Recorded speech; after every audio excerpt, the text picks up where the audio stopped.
청와대 하명 수사 의혹을 수사하는 검찰이 김기현 전 울산시장을 참고인 신분으로 불러 조사했습니다. 김 전 시장은 황운하 전 울산경찰청장이 부임한 뒤 청와대 지시로 자신의 뒷조사를 한다는 소문을 들었다며 배후를 밝혀야 한다고 주장했습니다.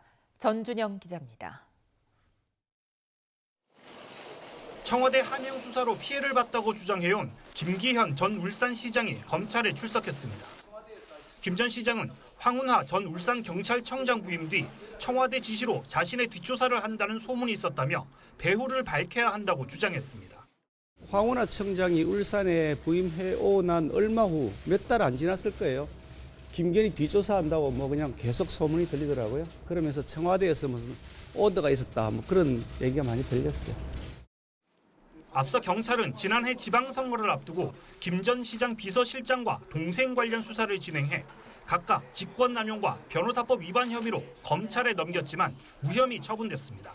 검찰은 김 전 시장을 상대로 당시 경찰 수사 과정을 확인하면서 청와대의 선거 개입과 피해를 주장하는 구체적인 근거 등을 캐물었습니다.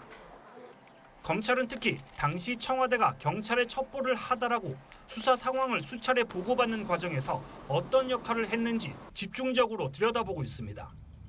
처음 비리 의혹을 제기한 레미콘 업체 대표와 관련 의혹을 청와대에 제보한 송병기 울산 부시장을 소환 조사한 데 이어 최근엔 당시 수사를 지휘한 전 울산경찰청 수사과장을 불러 첩보를 전달받은 경위와 울산에서 청와대 특감 반원을 만난 배경 등을 추궁했습니다. 이와 관련해 황운하 전 울산경찰청장은 당시 검찰이 토착 비리 수사를 불기소 처분으로 덮었다며 청와대 하명이나 선거 개입 의혹은 정부를 공격하기 위한 거짓 프레임이라고 반발했습니다. 제가 하명을 받은 쪽의 책임자입니다.